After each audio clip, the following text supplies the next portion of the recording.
Okay, great. So we'll get started with the introduction. Thank you so much today for joining us to learn how you can spend less time on spin-ups, on fundraising, and more time on growing your business.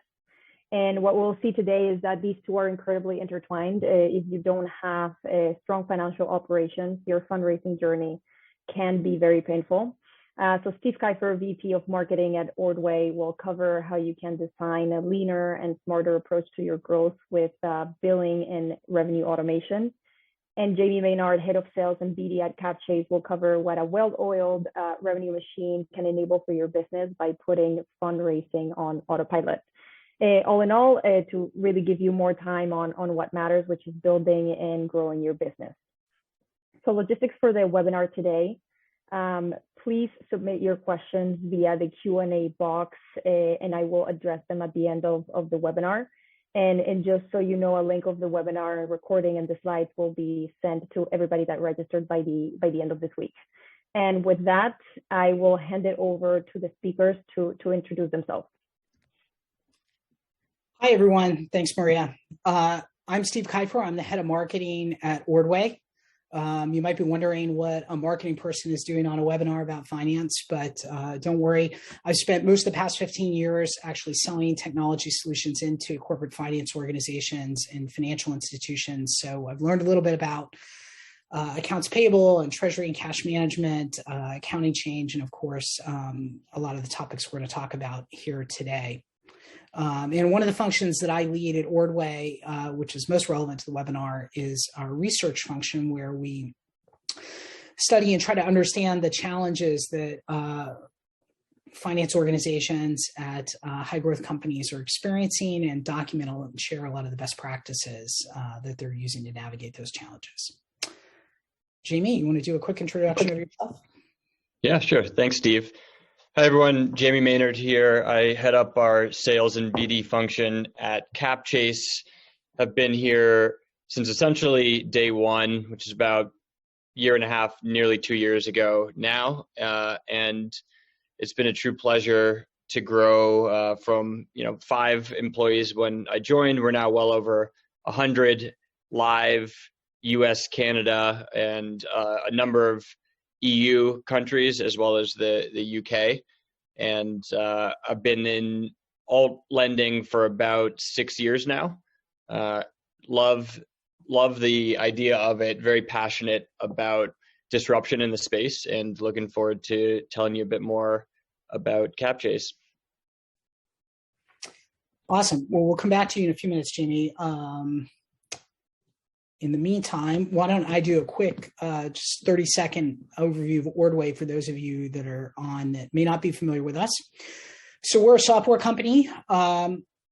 We play more on the revenue side of finance, doing things like helping companies automate their billing processes for subscription, recurring as a service type of business models, usage-based pricing, collections and AR, doing all the accounting associated with the revenue, and then reporting on key business metrics that are particularly important to investors, things like ARR, MRR, gross and net retention, bookings, all that sort of thing. So at Ordway, we like to think of ourselves as a finance platform for innovative businesses. So we work with a lot of fast-growing companies that are technology-centric. We have a lot of customers that are using AI and big data, cloud computing, a lot in the SaaS space, marketplaces, fintech. And that gives us the opportunity to really work closely with them and understand a lot of the challenges that they face as they grow and they scale their operations. And one of the challenges that we find very common with finance organizations, at least ones at companies that are less than 100 million in revenue, is they've got a fairly lean team and a lot to do, right? So there's the strategic dimensions of finance, things like fundraising and building relationships with investors, budgeting, forecasting, and planning. There's a lot of tactical activities as well. Procurement, making sure the bills get paid on time, making sure your invoices get out and you're collecting receivables from customers on a regular basis, doing bookkeeping, general accounting, monthly and quarterly reporting.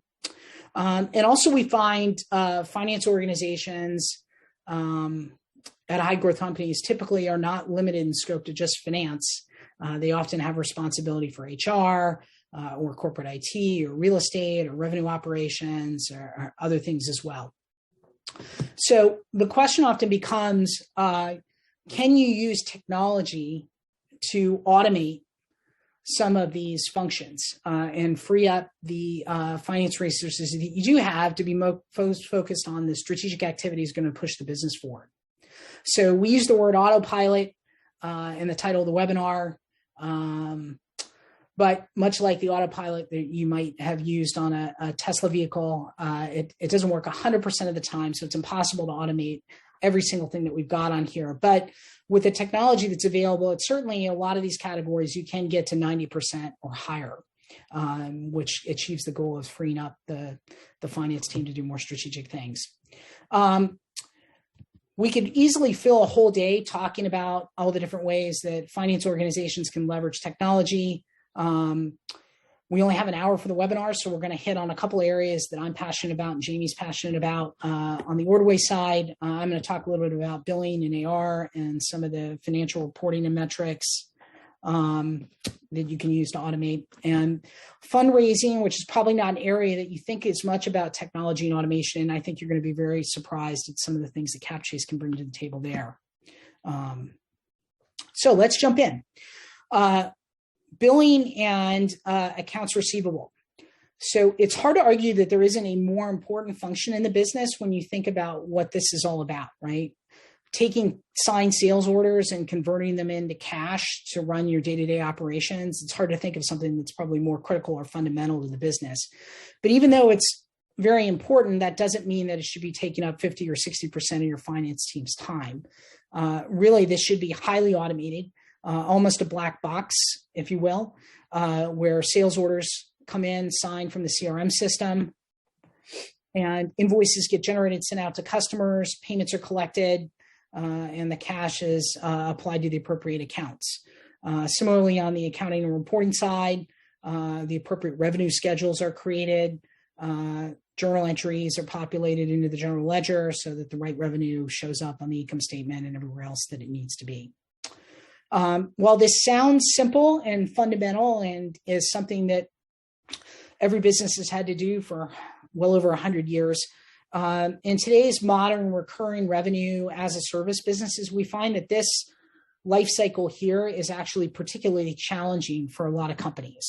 And so it's common for us to engage with customers that are growing really quickly and finding that it's taking them 1 week, if not 2 or 3 at the end of every month just to get their bills out the door to their customers.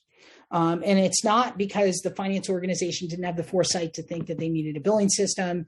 It's often that they purchased one and simply outgrown it as their business model has evolved, as their contracts and relationships with customers have gotten more complex. So we often find scenarios that look like this, where you've got a subset of the contracts that are flowing through a subscription management or billing system in a highly automated fashion. But some of the more complex ones are requiring a relatively high degree of touch. In many cases, the calculations being performed outside the system in a spreadsheet by someone in the finance group. Now, what's the root cause of this challenge? Oftentimes, we hear people blaming the pricing model. But to be fair, most of the companies in the SaaS and cloud and recurring revenue space actually do a really good job of presenting their pricing in a very simple and straightforward and easy to understand way, not only on the subscription side, but even on the usage-based pricing side. So we find that it's not really the pricing model that's actually the root cause of the complexity, but it's really a lot of the things that we do throughout the customer lifecycle to try to acquire new customers, to try to convert them into long-term contracts. And then once we have them on long-term contracts, continue to expand the amount of recurring revenue that we're generating from them through upsells, cross-sells, and renewals. So if you think about the types of things that we do in new customer acquisition, in most companies, it's rare for new customers to pick up their phone or go to your website and sign up for a new account and pay list price and sign up for a 2-year contract, right? Most of them want a discount, if not some period of trial where they're experimenting with the product. Others might want to agree to use the product, but only in a pay-as-you-go month-to-month basis. Where we're really seeing the complexity these days, though, is not as much on the new customer acquisition side, because a lot of those tactics are 10 years old and automation exists for them in most systems that are out there.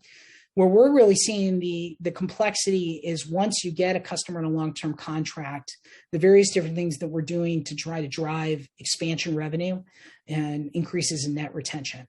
And there's a lot of creative strategies we see as a service business is employing here. So if you think about subscriptions, some of the things that we see, a lot of companies will charge per user per month for access to a marketing application or a sales application or an HR application. So customer starts off, maybe their team is only 10 people, but over time that 10 people team grows into 15, 20, 25. And so in a lot of scenarios when business is going well, once a quarter, you're having to add more users to that account. Another common scenario we see is companies will have multiple tiers of pricing, and customers make the mistake of picking the lowest tier because it's the cheapest, and then quickly learning that there are features that they just can't live without that are in the higher tiers. So in month 3 or month 6 or month 9 of a contract, they'll want to upgrade from tier 1 to tier 2 or tier 3. We even have, are starting to see on the cutting edge, customers that will put in quarterly price reassessments into the contract where they look at various different value metrics and might dynamically change the pricing at the end of each quarter based on usage or other external metrics. So all these things create a lot of complexity around having to prorate invoices, having to modify revenue schedules from an accounting standpoint. And that's where a lot of this manual work comes in. Another big thing that is causing challenges is the widespread adoption of usage-based pricing.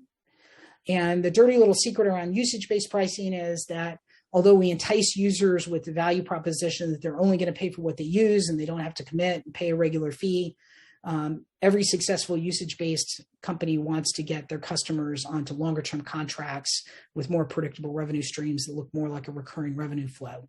And there's a variety of different ways to do that.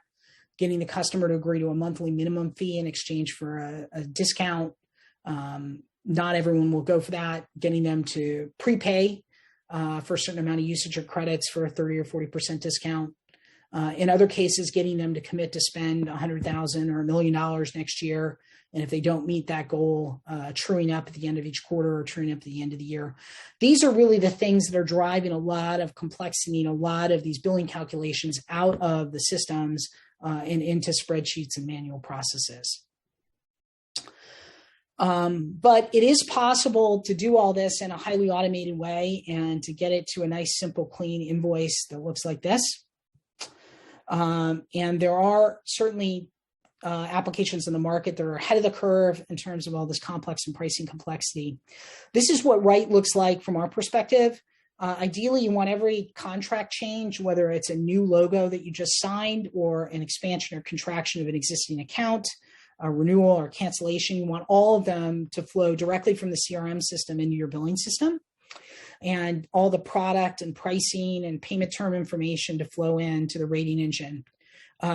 If your pricing is based on how customers are using the product, you would also want to connect it directly to your product via an API or a webhook and get the consumption data, so that the rating engine has everything it needs to figure out the fixed and variable line items, apply the appropriate sales taxes, make currency conversions where necessary, do prorations where there's a partial month, and then send a nice clean invoice out to the customer. Which leads to the next phase, which is collecting the cash and the accounts receivable cycle.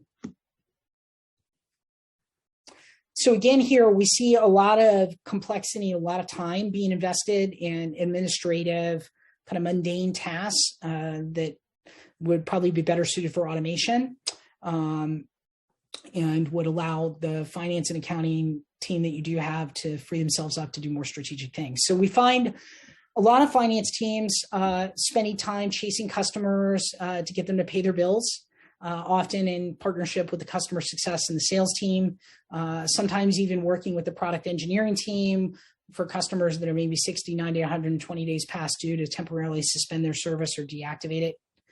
We find a lot of finance teams working with card payment processors on account credentials that have expired, or payments that maybe didn't work right the first time and need to be retried several times to get them to work. Looking at incoming ACH payments and wire transfers on their bank portal and trying to match them up to the corresponding invoices to apply the cash on the books.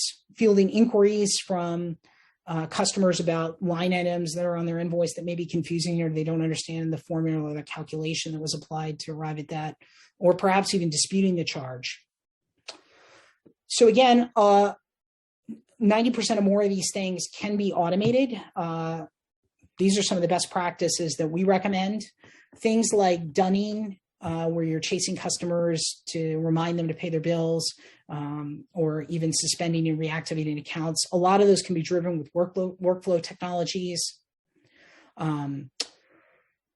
You can reach out to customers in advance of when their credit card's going to decline and ask them to update their payment information. You can have automatic retries on card payments. Another best practice that we recommend is empowering the customer with a self-service portal, so that they can go online 24 hours a day and they can see their account balance. They can see any recent payments that may have been applied to their account. They can download historical invoices, or they can make a payment on demand right there if they want to. And by doing those things, you can really reduce the amount of time that the finance and accounting team is spending on AR, and perhaps limit their work to just exception processing or handling of things like disputes. You also can significantly reduce the amount of time that the customer success team is spending on these activities as well. Perhaps even a better way to look at it is to think about it from the customer perspective. Billing is often an unnecessary point of friction at many customers. Customer-vendor relationships. So you want to keep the customer informed, both their AP contact and the business contact, about all the latest activities with regard to the invoice to pay cycle. You want to enable them with a self-service portal, help FAQs, invoices that are easy to understand, and detailed explanations of how the charges were arrived at. And finally, when the technology isn't working, giving them options to easily reach out to a real person to answer their question or resolve their dispute. The third area that I wanted to talk about was these recurring revenue metrics and KPIs. So again, we're talking about things here like ARR and MRR, new bookings, expansion bookings, counting customers, segmentation, cohort reports, gross and net retention, churn, all those great things. So these are obviously particularly important because the audience for these are typically the CEO and the executive leadership team, the board of directors, your current equity holders, your current debt holders. Importantly, also, if you're in a fundraising cycle, new investors or alternative financing platforms like Capchase. So everyone starts off doing these in a spreadsheet because it's easier. But of course, over time, as you scale your business, it becomes harder and harder to keep that spreadsheet up to date and accurate with all the changes that are going on in the customer base and the contracts and the pricing and the CRM system. Getting real-time data out of the product if you need that, getting information about revenue and other things out of the GL and other financial systems. And the risk here is not even as much that it takes a lot of time to do this, but that the information might be being reported incorrectly. There's nothing worse than sending a spreadsheet with a calculation error up to one of your investors and having one of the quants at the growth equity firm point it out, or having some data that just doesn't line up and isn't consistent. So there's a seemingly infinite number of these recurring revenue metrics. I feel like I learn about new ones every week. The industry is very innovative in creating new ones. So it's impossible to foresee every different type of data request that you're going to get from existing and new investors. But you certainly could take the 10 or 15 that you're running the business on that are most important to your leadership team and your existing investor community and turn those into turnkey reports. So you always have that information at your fingertips, and it's a few mouse clicks away from generating a report that you can share with whoever needs it. And we recommend connecting an analytics system directly to your financial systems, your billing, your CRM, your product, your GL, and other financial systems so that the data is always up to date, and getting those canned reports readily available, not just for the finance organization, but really for whoever needs them. And again, there's always going to be ad hoc reporting requests that are going to come in. So again, having a powerful business analytics tool there is helpful as well. So what's the ROI from making all these investments? Well, there's a couple different dimensions to it. One way to think about it is just doing things faster. So that could be responding to an investor request about a business metric or a report, but it could also mean doing financial cycles faster. So we find a lot of customers that have been able to take their monthly close process from weeks down to days, their billing cycles down from weeks to hours, freeing up resources to do more higher value and strategic things. So freeing up finance and accounting staff from doing mundane, repeatable tasks that could be automated to only working on exceptions and taking the extra time that they save to work on more strategic things. And then finally, accuracy. And we talked about that in the context of the investor experience, but it's also really important from the customer experience as well. Nothing sours a new customer relationship more than sending an incorrect invoice the first time. So particularly with your top accounts that are generating the majority of your revenue, you want to make sure that the billing is accurate. It just creates a lot of unnecessary friction. And the benefits are not limited to just finance. Ideally, finance is a partner to the other parts of the organization, empowering and making everyone's growth journey easier. And we find that even some of these things, although they are back office centric, can make other parts of the business more productive as well. So being able to go to the product team and saying that they're relatively unconstrained in terms of the types of pricing models that they want to experiment with, they don't have to worry about whether we can invoice it, and that's not going to delay a product launch, is a huge win. Being able to tell the sales leader, the chief revenue officer, that he can get creative on deal structures to try to steal business away from your top competitors and bring in new big multi-million-dollar deals is a huge one with the sales organization. Getting the customer success team out of answering billing inquiries and going back and forth about charges being incorrect leads to a better customer experience and a more productive use of the customer success time. And finally, even your developer community. A lot of times we find with these complex billing scenarios that the developer team is being pulled off product sprints in order to have to stop and pull usage data or run reports or other things to support the monthly billing cycle. So freeing them up from distraction is helpful from a time to market standpoint as well. And I think you also find that if you can get these processes automated and you can have a lot of this information at your fingertips, it's also going to open up new possibilities for your business. One of the more interesting ones is this idea of being able to leverage your ARR for programmatic financing, alternative financing. So at this point, I'm going to turn it over to Jamie, who's going to talk to us more about some of the amazing things that Capchase can do. Awesome. Thank you very much, Steve. Just going to share my screen quickly. Alrighty. So I'm going to start off by framing this with a pain point quickly. As most of you probably know, founders spend a lot of precious time fundraising, only just to face severe dilution or hostile debt terms. Couple statistics here. Typically, what we've seen, it takes at least 30 meetings to get a legitimate term sheet, if not many more. Unfortunately, oftentimes at an exit event, founders are only left with something like less than 15% of their initial equity stake, which is unfortunate. And then from all of the founders that we work with, we've learned that most of them are worried about the hidden terms that come with typical bank debt, venture debt, and worst case scenario of default consequences. At Capchase, we believe the greatest strength of a recurring revenue business is its future revenue. And at Capchase, our mission is to put funding on autopilot so that founders can keep more of their company and focus on building. In the end, that's what's most important. You shouldn't be spending your day and year fundraising all the time when really what matters is investing your time into growth and operations. And at Capchase, we've coined this new concept. We call it programmatic financing. It's this idea of giving the power back to founders when it comes to their finances. Basically, we'll cover this more in depth later, but when you work with Capchase, our goal is to provide you with flexible capital that you can draw down incrementally over time versus us giving you a term sheet that enforces very specific rules that might not align with your own growth plan. We have 3 pillars that I typically pitch as, the core value propositions of the Capchase model. That's speed, flexibility, and scalability. I'm going to go into depth on each of these in the next couple of slides.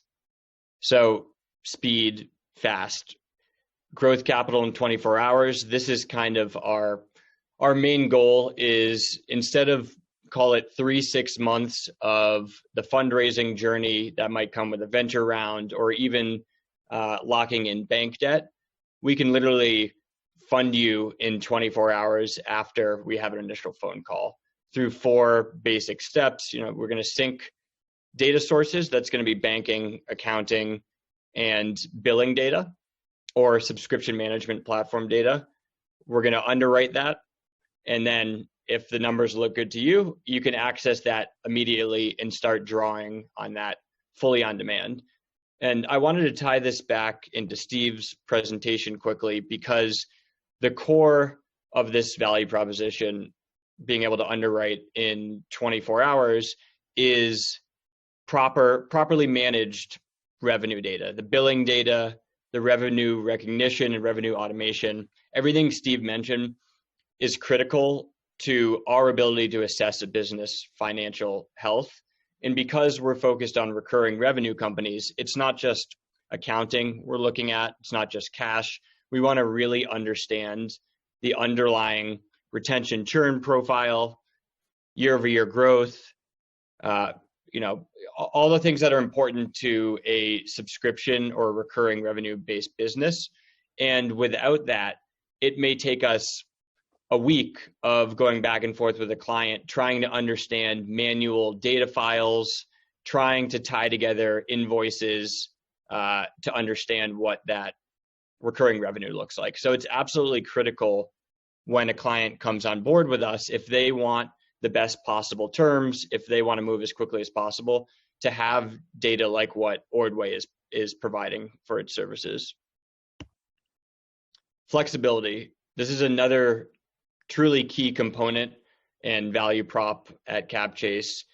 Again, if any of you have ever seen a term sheet, especially a traditional bank term sheet, it's the opposite. It's restrictive. You're told what's going to happen, and it's essentially take it or leave it.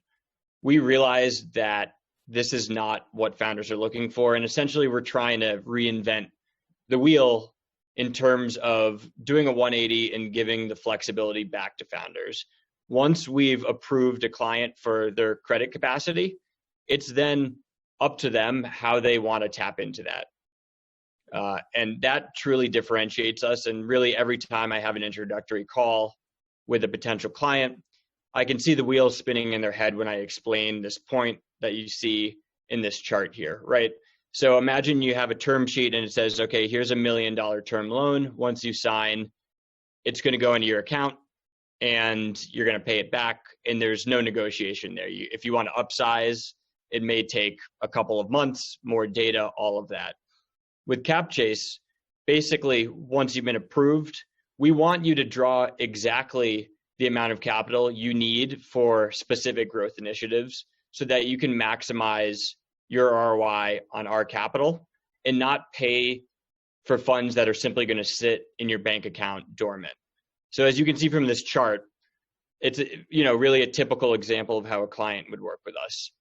We underwrite them, and then they're drawing down each month incrementally, or call it programmatically, based on their specific needs. Scalable. This is another part, of our value prop that is really unique in a sense, because again, with a typical term sheet, you're going to get an offer, and then that's that. If you want to raise more money in the future, you go through the whole process again.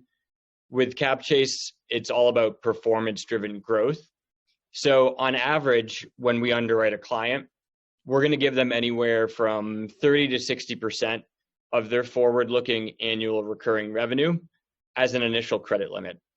So take a $5 million business, for instance, and we give them access to 50% of that ARR, $2.5 million. That's a great starting point, but the whole goal is to enable them to grow their business as quickly as possible. So say 6 months later, they've doubled that. They're at 10 million ARR. We're still going to be able to offer that 50% of ARR limit. So all of a sudden, without any additional work, they then have access to an additional 2.5 million in credit. I mean, it's a very powerful model because it really incentivizes our clients to reinvest into growth, and it allows us to be a long-term partner for our clients versus simply giving them a one-off capital infusion. What can programmatic financing get you? Here's a few case studies we wanted to run through as an example. So programmatic financing for faster growth, again, that's primarily why clients come to us. They're looking to double down on growth. This client in particular, a fintech company, was pretty young, but they had seen some enormous growth to start. We gave them a relatively conservative credit limit, maybe around 25,000. As you can see, they were at about 50,000 in ARR. And what they were doing, because they had a phenomenal LTV CAC ratio and a very quick payback on their paid marketing spend, they were reinvesting all free cash flow back into user acquisition and paid marketing because the engine was working. The numbers were really strong. So with Capchase, we were basically allowing them to draw on their credit limit on a weekly basis. They were reinvesting that. They were rapidly scaling ARR. And as they scaled ARR, of course, we continued to ramp up their credit limit. Fast forward less than 3 quarters later, they had gone from 50,000 ARR to a remarkable 4 million, and they've, continued to scale that since then. And really, that is a perfect example of the power of this model of programmatic financing, where you draw fully on demand. And if the growth engine's working, we're not going to limit you there. So pretty powerful story. Another interesting use case that we actually support a lot of is actual acquisitions for businesses. So in this example, a digital marketing agency, they had their eye on a target company. They didn't want to have to put a lot of equity or cash into the investment, and they also didn't want to waste time trying to negotiate with a bank for months to get the deal done. So they came to us within a week. We had underwritten both our client as well as the target company because they were also a recurring revenue business, combined the 2 credit limits together to give more capacity.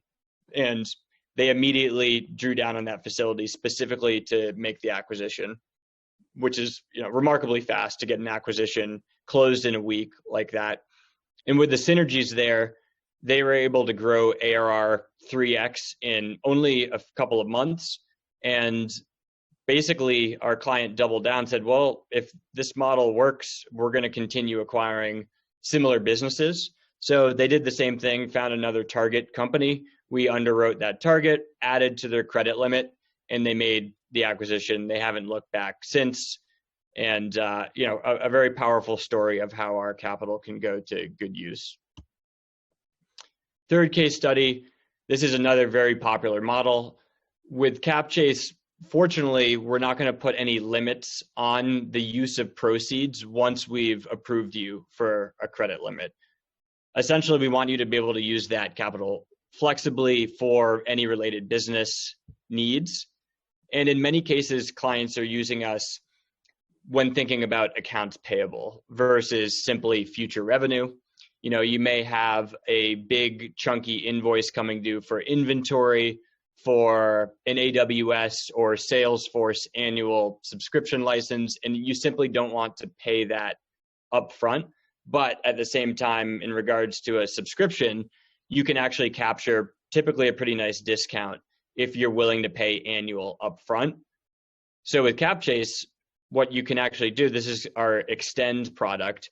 Basically, you can upload this large invoice that's due, select the amount, and then also select the payback period. So if you want to pay it back quickly, you can make it 3 months. You can go all the way out to 12 months, which means we're going to fund that invoice in full today. You pay your vendor, and then we collect back over the ensuing 12 months. You maintain that cash flow for as long as possible and, smooth the initial burden of that account payable. So with this client in particular, basically they required some very heavy upfront spend to secure some big enterprise clients. They wouldn't have otherwise been able to do it because they were a bootstrap business, ran relatively light on free cash flow. So we came in, they're a very strong business, gave them a compelling credit line, and then they immediately were able to float those large expenses, close the deals, and boom, less than a year later, they've nearly 4x'd their revenue. So another powerful use case right there. Just a few slides to wrap up before we go into some questions. What are important metrics that you should think about when coming to Capchase and things that our underwriting team takes seriously when making an underwriting decision? Pretty obvious, but it's important to know these up front. We really care about growth. Most of our clients are growing extremely fast, or at least at a consistent pace, and that's going to be really important to us when performing the underwriting. Typically, we don't work with flat businesses.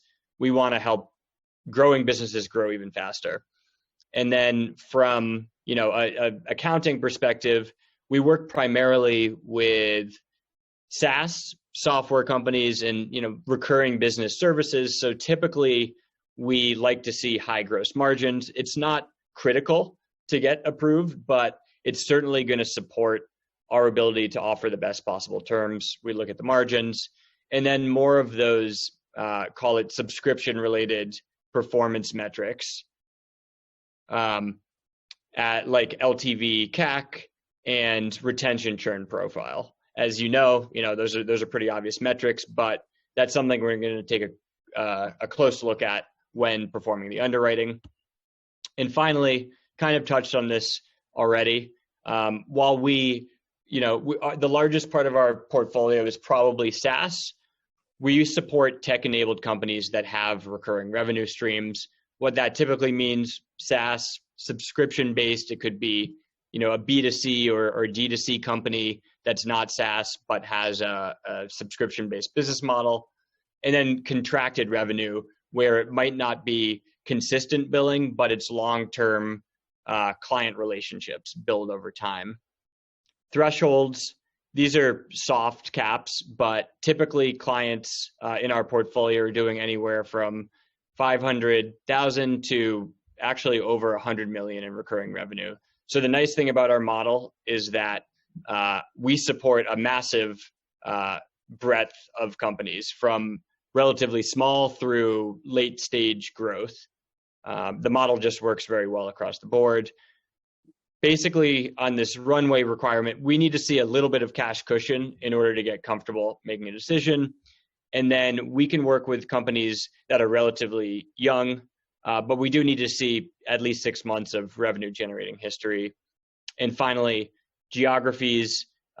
We're live in the US, Canada, UK, and very quickly rolling out countries across the EU, typically on a quarterly basis, and that list will continue to expand. So thank you for your time. I will cut it off there and we can jump into a bit of Q&A. Thank you, Jamie and Steve. That was incredibly insightful. We have a few questions from the audience, and we have a good amount from Capchase and a good amount for Ordway. So the first one is Capchase financing available for marketplace startups? We have recurring customers, but no subscription. So you have recurring contracts. That's certainly something we can look at.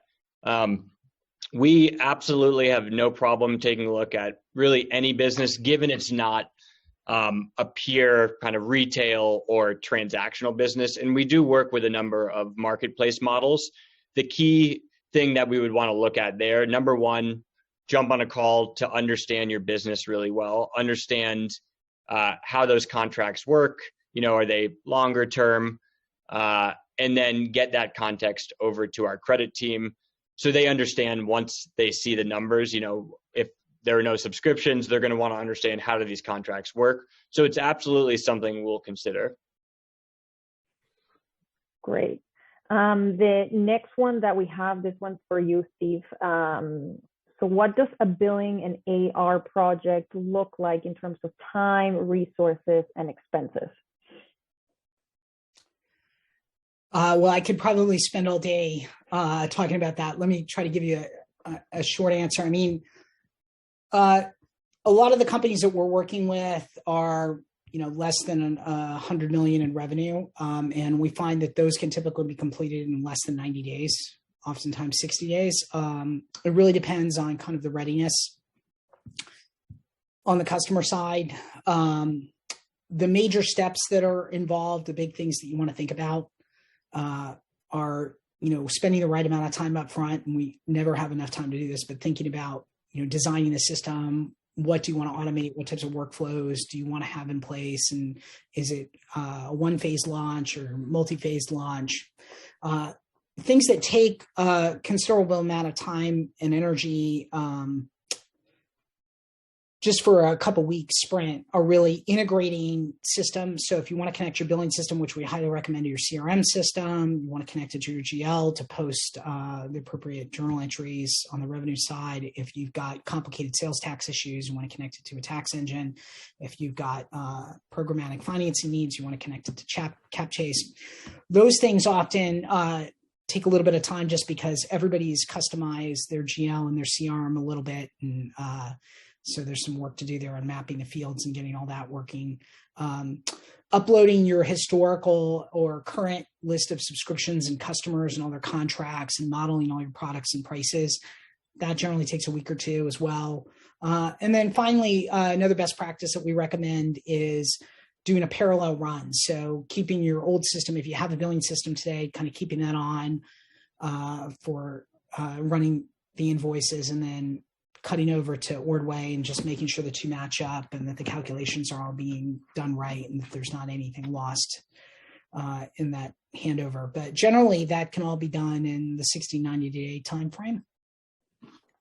Probably time well spent if you're going to save a lot of time later on and you're going to automate up to like 90% of financial operations. So that makes sense. The next question is a little bit for both. There's quite a bit of interest on this usage-based pricing. So for Ordway, the question is, do any of your customers have that model, and what are some of the common challenges that you see?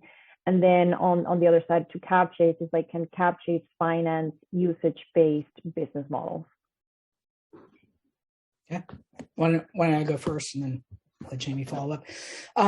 So yeah, I would say just off the top of my head, about half of our customers are have some dimension of usage-based pricing. We're actually seeing that the world is not quite as black and white as people are subscriptions or their usage or there's something else. Like we're seeing this hybrid model where people are using different combinations of pricing instruments for different line items, where it makes sense. So the biggest challenge that our customers are facing on the usage side is really converting customers to longer term contracts, as I mentioned earlier in the webinar. So, it's easy to get people interested in usage-based pricing and get them experimenting faster because they know there's no commitment and they only have to pay for what they use.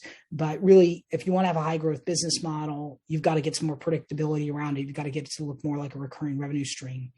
So there's a variety of different ways to do that. One is to give the customer a volume discount in exchange for some sort of commitment. And the commitment is usually, we're going to agree that you're going to pay at least $1,000 a month, just based on your forecasted usage, getting a customer comfortable with that. There might also be overage fees if they got 100 units per month for $1,000 and they end up using 200 units, they may pay more than that monthly minimum. Another one where the usage is a little less predictable might be buying prepaid credits. So, I want to buy $10, $20, $30,000 worth of prepaid credits, and I'm going to draw down against them. And when my balance reaches some low amount, then I'm going to replenish it or have a conversation with the customer, the sales rep about what the right next amount to buy is.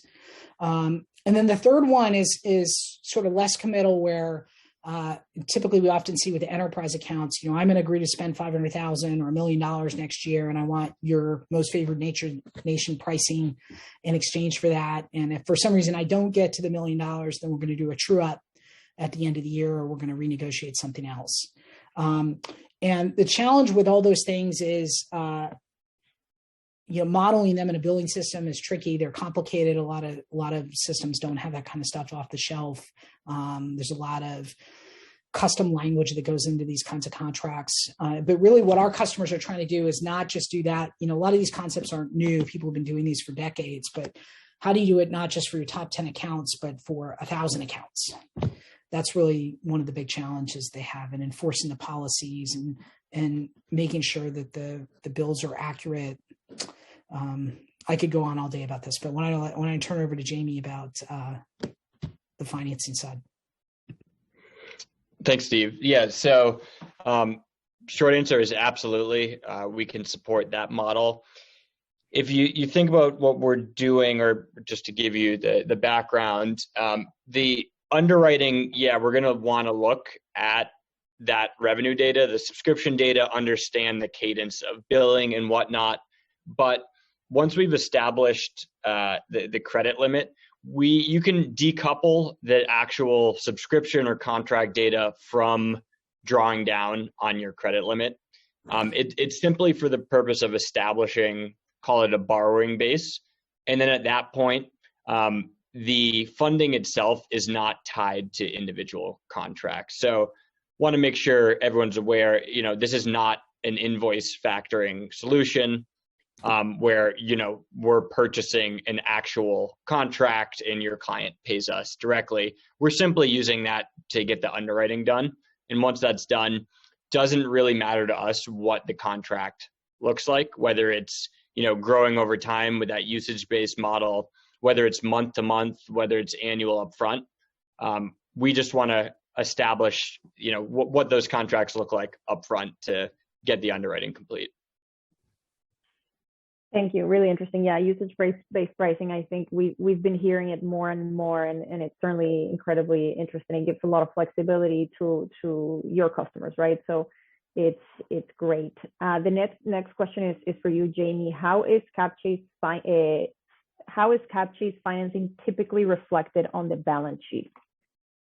Yeah, that is a great question, and actually, I would call it, a competitive advantage of our typical offering, our Grow product.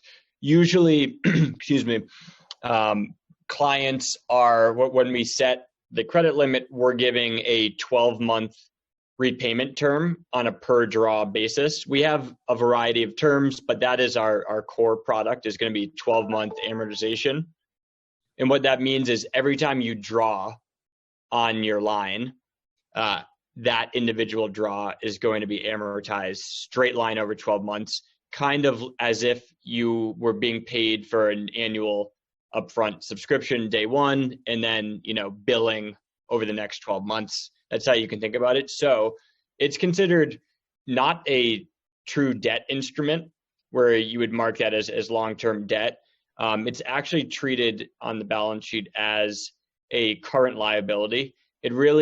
It goes into the deferred revenue category, similar, as I mentioned, to an annual contract that was billed up front and then is recognized on a monthly basis as services are provided and flows over to the P&L. So it's very clean from an accounting perspective, especially if you were then to be raising an equity round or even other debt. We've never had any problem, and people question, what is this? So it's nice. It's refreshing for sure. Awesome. The next question is for you, Steve. How is Ordway different than ChargeBee or Zuora? So I'll answer that a little more generally. I don't work at ChargeBee or Zuora, so I don't have all the details about their products and services. But I would say in general, this is a question that I get a lot. I actually got into this market about a year ago, and it's very confusing when you look at all the different providers in the market because they all seem to be saying the same thing and doing the same thing. So what's the difference? But I think we're much more focused on B2B use cases. And I think a lot of the other providers out there do a mix of B2C and B2B. One of the other things I would say is there's kind of been two categories of providers, if you will. There's entry level, for lack of a better word, companies that have kind of a self-service model. Their pricing's on their website. Pricing's usually very competitive, very attractive. You can sign up online. You can get going with their help docs without ever having to talk to a person. In fact, many of those vendors would rather you never talk to them as long as you pay them. And so it's kind of a self-service model. And if you have a relatively simple set of contracts and pricing models, you can actually scale significantly on those. If your business model and your customer relationships start to get more complex, you might run into some problems there. But there's a handful of those companies. On the other side, with more in the enterprise space, bigger dollar values, we tend to see a set of customers that are more ERP class, enterprise app class. So you're typically looking at 9, 12, 18-month implementation. You're typically going to have to bring in an outside professional services or consulting group, which could run easily in 6 figures, if not 7 figures. Once the product's deployed, you're having to hire a full-time administrator to do care and feeding of it. And so it's a much heavier lift. What we're trying to do is be sort of in the middle, a Goldilocks between those two. So we have a lot of elements of both. We can handle a lot of the complex use cases the enterprise products have, but we have a price point and an ease of use that's more like the entry-level ones. I think one of the big differences, though, is we are a lot higher touch in our implementation. So we're not going to just send you a link to our API documentation and wish you the best of luck. Like, we have a very high-touch implementation model. Our founder and executive team really pride ourselves on customer success and customer experience. And like I said a few minutes ago, most of those customers are live and billing out of Ordway in 60 or 90 days. After you get live, there's no need to hire a full-time person. The product runs itself. And we're there as you do acquisitions or major new product launches or switch from QuickBooks to an ERP system or whatever other things you do to help as well. That's great. Yeah, the fact that the product runs itself, it's part of the core value proposition, right? To not have to hire full-time employees to manage this. So that's great. We have time for one more question. It's kind of like a double question that I'll bundle up for you, Jamie. So it's, how does programmatic financing work for VC or PE-backed companies? Is it complementary? And then the other one is slightly separate, but it says, like, what happens if my company can't pay? Yeah, both good questions.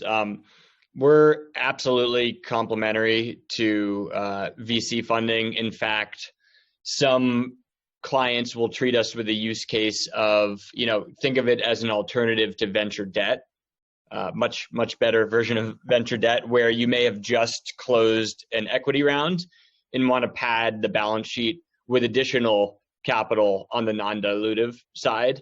So, we have a numerous number of partnerships with VC funds, actually, where we work together harmoniously. So that's actually a big benefit there, because in the end, we see the use of proceeds between equity and debt as different.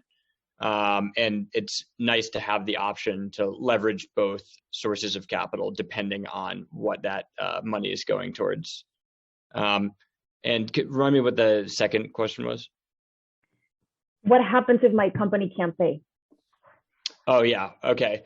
So we are pretty flexible in that regard. What happens when you make a draw is that a repayment schedule will come up in our dashboard. So it's very clear when we are going to make the next debit payment, how much that is, how much will be available afterwards. In the worst case scenario where cash flow is extremely light for a month, something like that, we're pretty flexible in terms of coming up with kind of a contingency plan there. In the case of a default, that is a different story. That would probably be an ad hoc conversation, but we're not going to ding our clients if they're in a rough situation. We're going to try to come up with a workaround solution there versus, just trying to claw back any outstanding funds without your notice. So yeah, I would say that just comes down to a conversation with the account manager on your account, and even let them know beforehand that it might be a tough month, and we'll make it work. Awesome. Thank you so very much, Steve and Jamie, for joining this webinar and sharing your knowledge. You clearly know a lot in your respective spaces. So audience, hopefully you had some good learnings about how you can automate the finance function as much as possible. As Steve said, you likely cannot automate everything, but you can probably automate 90% of it, right? No need to hire an army of full-time employees for FinOps or have to hit the road and fundraise for months. You can automate most of it and get time. And I think really the most valuable thing that you can get is time. So thanks again. You will receive the slides and the recording in the next couple of days. And if you have any questions, please do not hesitate to reach out to Steve or to Jamie or to myself after this webinar. Thank you so much.